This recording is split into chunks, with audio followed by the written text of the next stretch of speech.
बीना, तुम महारानियों की तरह आराम फरमा रही हो। अभी तुम्हारा आराम मैं हराम कर देती हूँ। लो, मैं तुम्हें पूरा भिगो देती हूँ, तब आएगा पूरा मजा। एक गांव में बीना नाम की लड़की रहती थी, जिसके पिता नहीं थे। माँ थी, वो भी सौतेली। सौतेली माँ इतनी बुरी थी, उसका तो जीना मुश्किल करके रखा था। पूरे दिन उसे नौकर बनाकर रखती और फिर गैया चराने भेज देती थी। बीना रोज की तरह सारा काम कर कर अपनी माँ से कहती है, माँ, मैंने सारा घर का काम कर दिया है, मैं अब गैया चराने जा रही हूँ। आपका और बहन रीमा का खाना मैंने बनाकर रख दिया है, खा लेना। अरे वो तो ठीक है कलमुही, शाम को वक्त से घर आ जाना और गैयों को अच्छे से पेट भर कर लाना। और गैयों ने थोड़ा दूध दिया तो तुम्हारी खैर नहीं। और हाँ, ये पोटली में क्या दबा रखा है? क्या ले जा रही हो इसमें? कुछ नहीं माँ, वो तो रोटी रखी थी, मुझे दोपहर में भूख लगती है। काम की ना काज की, दुश्मन अनाज की। लेकर चली हो गरम गरम रोटियां। रीमा की रात की बासी रोटी पड़ी हुई है, उन्हें ले जाओ, वो किस काम आएंगी। जाओ यहाँ से, गैयों को छिका कर ही लाना। बीना अपनी सौतेली माँ की यह बातें सुनकर बहुत उदास हो जाती है और वहाँ से चली आती है अपनी गैया को लेकर जंगल में। बीना पूरे दिन गैयों के पीछे इधर से उधर डोल डोल कर धूप में तप कर बहुत थक जाती है। पर बेचारी करे तो क्या करे, ना घर में आराम था ना बाहर आराम। थोड़ा सा भी गैया का दूध निकाल ले तो उसकी माँ को सब पता चल जाता था। वो बहुत ही चालाक और घमंडी थी और जब वहाँ उसे भूख लगती है, वो बासी रोटी देखकर रोने लगती है। वो खाए तो खाए कैसे, उन्हें गले से उतरती नहीं थी। वो चुभती थी। हे भोलेनाथ, मैंने क्या बुरा किया है किसी का, जो मुझे इतने दुख मिले हैं। मैं ये सूखी रोटी कैसे खाऊं, ये तो मेरे गले से नहीं उतरती। भोले शंकर भगवान को उस लड़की पर दया आ जाती है। वो रोज उसकी यही पुकार सुनकर एक दिन उसको भेष बदल कर दर्शन देता है। अरे बहन, तुम कौन हो और क्यों रो रही हो?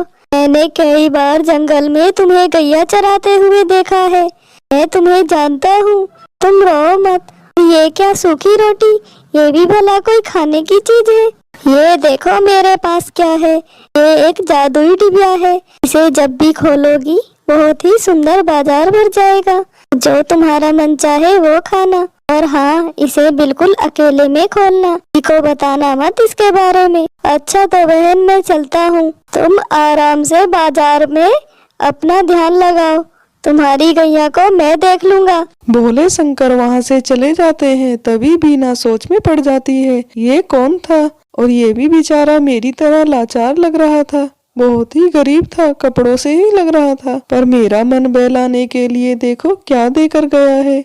भला ऐसा भी होता है? हम गरीबों के पास ऐसी चीजें होती तो हम इतने दुखी क्यों होते? हम तो बहुत खुश नसीब होते। पर चलो, इसे एक बार खोलकर ही देख लेती हूँ, मेरे मन को तसल्ली मिल जाएगी।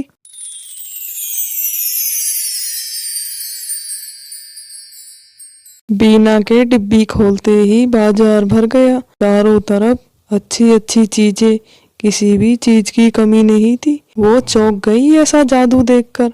अरे वाह, ये तो सचमुच बाजार लग गया।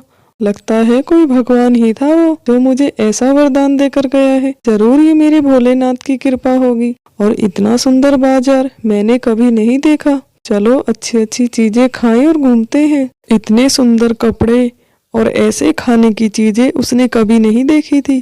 का तो रंग ढंग ही बदल गया था उस बाजार में। उसने खूब जी भरकर सब कुछ खाया और खूब सारे बाजार में घूमकर बहुत खुश हुई। आज मैं बहुत खुश हूँ, इतना अच्छा खाना मैंने कभी नहीं खाया। ऐसा तो मैंने सपनों में भी नहीं सोचा था। सपनों से भी सुंदर है ये बाजार तो। जैसे ही बीना डिबिया को बंद करती है, वो वापस से जंगल में आ जाती है।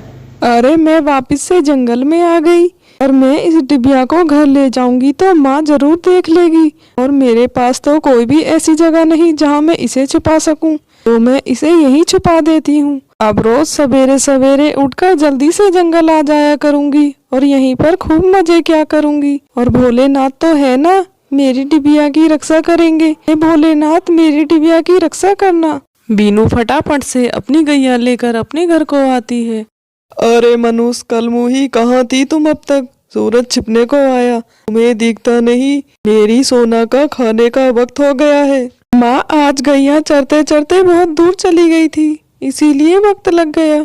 अच्छा ठीक है, ये बहाने कम बनाओ और जाकर काम पर लग जाओ। बीना अपनी माँ का ऐसा बर्ताव देखकर बहुत दुखी होती थी, पर वो क्या कर सकती थी, उसका कौन था।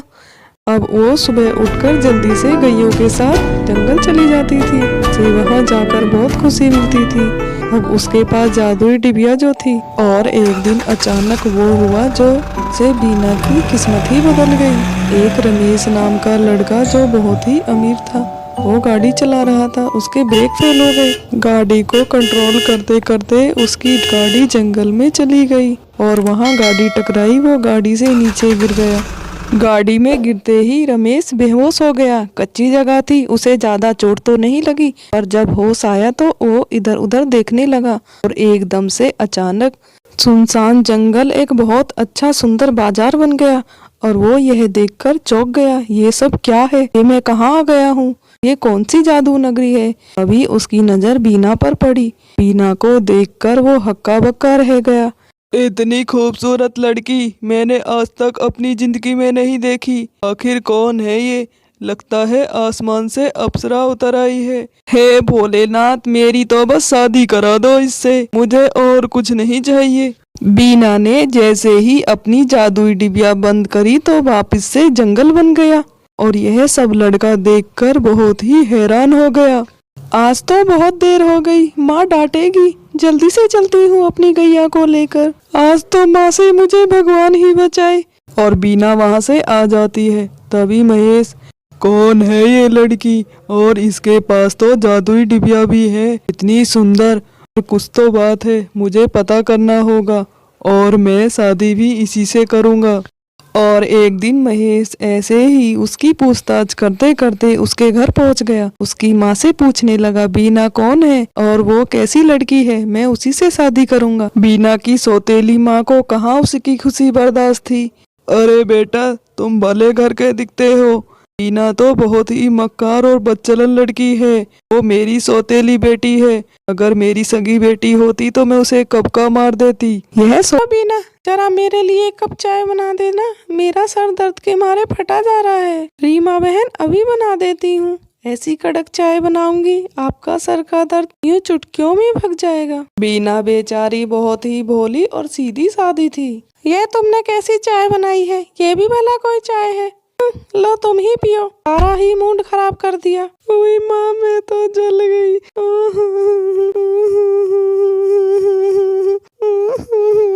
अरे क्या हो गया? क्यों सुबह सुबह रो रही हो? क्यों मनुष्यत फैला रही हो? जब देखो छोटी सी बात का पतंगड़ बना लेती हो। क्या फतान पड़ी है? भगवान पता नहीं इस मनुष्य से कब मेरा पीछा छुड़ाएगा। ये तो मेरी छाती पे ही रख गई। रीमा, चलो यहाँ से। इस मनुष्य का मुंह देखकर पूरा दिन खराब हो जाएगा और तुम्हें कॉलेज भी जाना है। बीना बेचारी इतनी दुखी, उसे अपनी माँ की याद आने लगती है। बीना की सौतेली माँ और बहन ने तो उसका जीना मुश्किल ही कर दिया था। वो जाए तो जाए कहाँ? बीना बेचारी अपने आंसू पोंछकर अपनी गाय को चराने के लिए जंगल में चली जाती है। वहाँ जाकर भी उसे उन्हीं का ख्याल रहता है। आखिर मेरी माँ ऐसी क्यों है?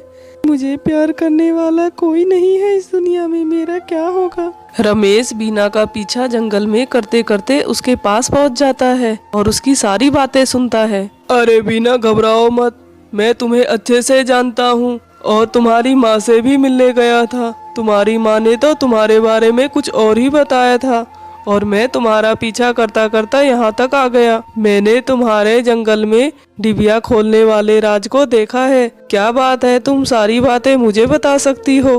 देखिए, मैं आपको नहीं जानती और मैं आप पर भरोसा भी नहीं कर सकती। आखिर आप कौन है और क्यों मेरा पीछा कर रहे हो? मुझे परेशान मत करो। मैं तो पहले से ही बहुत दुखी हूँ। मेरा इस दुनिया में कोई नहीं है। रमेश बीना को तसल्ली देता है और उसे सारी बातें अच्छे से समझाता है। बीना, मैं तुम्हें बहुत पसंद करता हूँ और तुमसे शादी करना चाहता हूँ। मैं तुम्हारा भरोसा जीतने के लिए कुछ भी कर सकता हूँ। तुम जो कहोगी, तुम्हारा भरोसा जीतने के लिए मैं वो सब कुछ करूँगा। बस करो रमेश, मुझे तुम पर पूरा भरोसा है और मैं तुम्हारे साथ शादी करने के लिए तैयार हूँ। तुम्हें मेरा भरोसा जीतने के लिए और कुछ भी करने की जरूरत नहीं। तुम बहुत अच्छे और भले इंसान लगते हो और मेरे भोलेनाथ है ना, वो मेरे साथ कुछ गलत नहीं होने देंगे। रमेश बीना को अपने साथ बाजार ले जाता है। बीना को अच्छे से मॉल में ले जाकर उसकी मनपसंद के कपड़े दिलवाता है और उसे शादी के लिए अच्छे अच्छे कपड़े दिलवाता है और फिर मंदिर में शादी के लिए दोनों चले जाते हैं। अरे बीना, तुम तो बहुत सुंदर लग रही हो। ऐसे लग रहा है जैसे कोई आसमान से अप्सरा उतर आई हो। और मैं कितना खुशनसीब हूँ जो मुझे तुम मिली हो, इतनी सुंदर और सुशील। रमेश, तुम भी किसी से कम नहीं हो। तुम भी बहुत सुंदर हो और बहुत अच्छे और नेक इंसान भी। मेरा तो भाग्य ही खुल गया तुम्हारे जैसा जीवन साथी पाकर। अच्छा देखो, पंडित इंतजार कर रहे हैं, चलो शादी की रस्में पूरी करते हैं।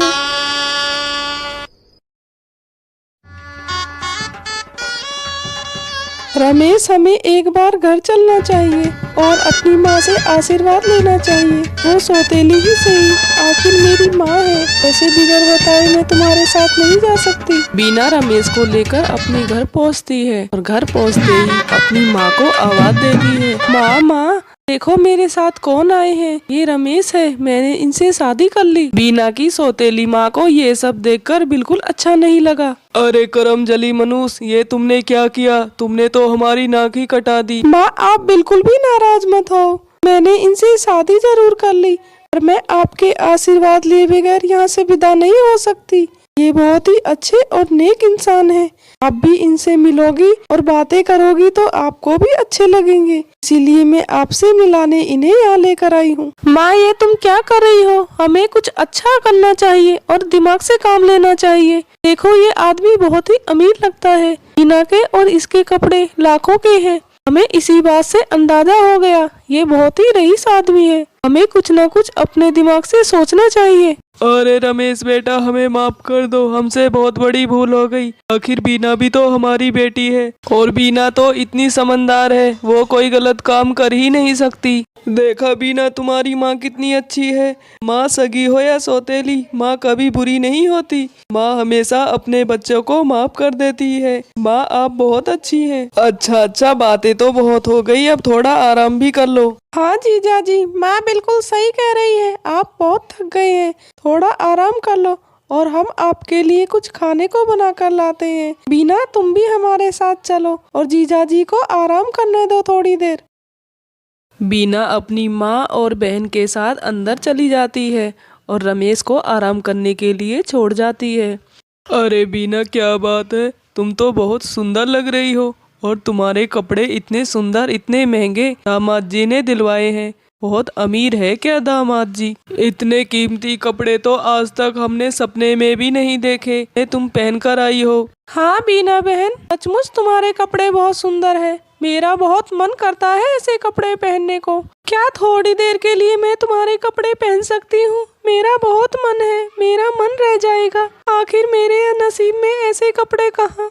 अरे रीमा बहन, ये तुम कैसी बातें करती हो? मेरे कपड़े तुम पहन सकती हो, आखिर तुम मेरी बहन हो, कोई पराई नहीं। और फिर थोड़ी देर की ही तो बात है। रीमा को बहला फुसकाकर उसके कपड़े उतरवा लेती हैं। माँ बेटी दोनों अपनी मनचाही करती है। अरे वाह रीमा दीदी, आप तो बहुत सुंदर लग रही हो। शादी का जोड़ा बहुत जच रहा है आप पर। ये तुमने बिल्कुल ठीक कहा बीना, ये शादी का जोड़ा मेरी रीमा पर ही अच्छा लगता है, तुम पर नहीं। और तुम मरने के लिए अब तैयार हो जाओ। बीना की बेरहम सौतेली माँ उसे चाकू मार देती है और बीना जमीन पर गिर पड़ती है। बीना जमीन पे खून से सनी हुई लथपथ पड़ी होती है। तभी रीमा इधर उधर देखकर बोलती है, माँ, रमेश अंदर आ गया तो हमारी मुसीबत हो जाएगी। हमें इसे जल्द से जल्द ठिकाना लगा देना चाहिए और हमें आगे का प्लान अपना पूरा करना चाहिए। जल्दी करो माँ, हमारे पास ज्यादा वक्त नहीं है। रीमा, तुम बिल्कुल ठीक कह रही हो।